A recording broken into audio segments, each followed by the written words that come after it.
Earlier in the show, we had a lesson on the health benefits of beef. We also made a really yummy pasta Primavera with beef recipe. So we're going to get more now. The Pennsylvania Beef Council is again sponsoring this segment, and Beth Stark is back with another recipe for us. This also looks like one pot. Yes, I know. You can't beat it. And again, 30 minutes or less.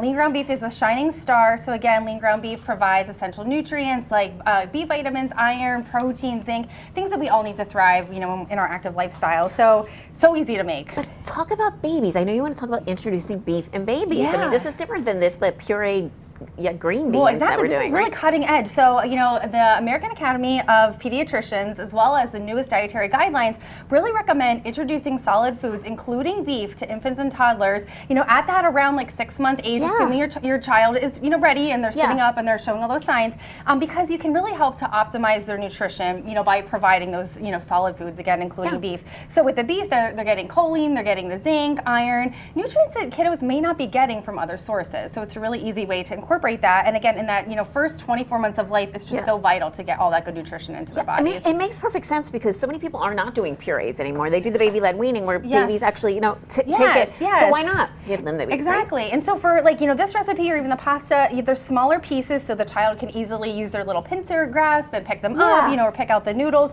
You know, there's a lot of different ways that you can slowly incorporate these foods into their diet. So it's really, really great research. There's a ton of recipes actually within that collection on pabeef.org. So if you're a mother looking for information or just, you know, recipe ideas, there's a ton of stuff on that website. For sure. And now tell us what we have here. Yes, beefy, sweet, and sloppy joes. I mean, I love sloppy joes. I kind of grew up eating them, and it's a great family, you know, classic. So again, we have 1 pound of lean ground beef that's been cooked here with bell pepper and then some onion for added flavor, a splash of Worcestershire sauce, and then we're going to just make our own sloppy joe sauce, which is so easy. So this is a can of no salt added tomato sauce, or you could even use a can of 100% vegetable juice if you like, kind of as the sauce, start of the sauce.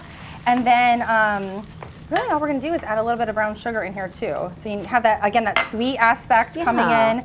And then this will just simmer down for about, you know, 10 minutes. You could cook it longer if you like, but if, again, you're on that time crunch, that 30 minutes, you know, you could serve it right away. But allow these flavors to blend together. And then there's a lot of different ways you can serve it. So here I'm demonstrating how you can serve it on a beautiful whole grain bun for added nutrition and fiber. I know, I love the seeds on top. And you can then incorporate some like shredded coleslaw for an added vegetable boost. It gives a little bit more crunch too. I love coleslaw, you know, shredded coleslaw for that reason.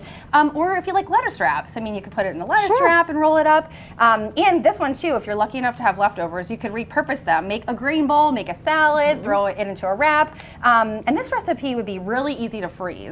So if you do, you know, do a double batch, you can see how easy it is. That one skillet, it really wouldn't take much more effort to make a double batch and then freeze half of it for a really busy weeknight down the road. That is brilliant when you can do that. Exactly. Again, if you can like have a recipe that pulls double duty, I mean, I know busy mamas, I love that. It's just so easy. And this would be great for lunch too, you know, if you do have those leftovers. You mentioned we can find lots of recipes. Where can we do that? Yes, pabeef.org. You can kind of search on all types of different occasions, cooking techniques, even different cuts. So if you're like, you see a cut in the supermarket that you're not sure how to prepare, what do I do with utilize that as a resource. But yeah, tons of different options for this time of year for sure. And there's a lot of printouts on the beef website too to help you understand the different cuts and things like that. So it is really helpful. Thanks, Beth. Really great to see you. Great to Good to have you here at the station. As we go to break, we do thank the Pennsylvania Beef Council for sponsoring this segment. We'll be right back.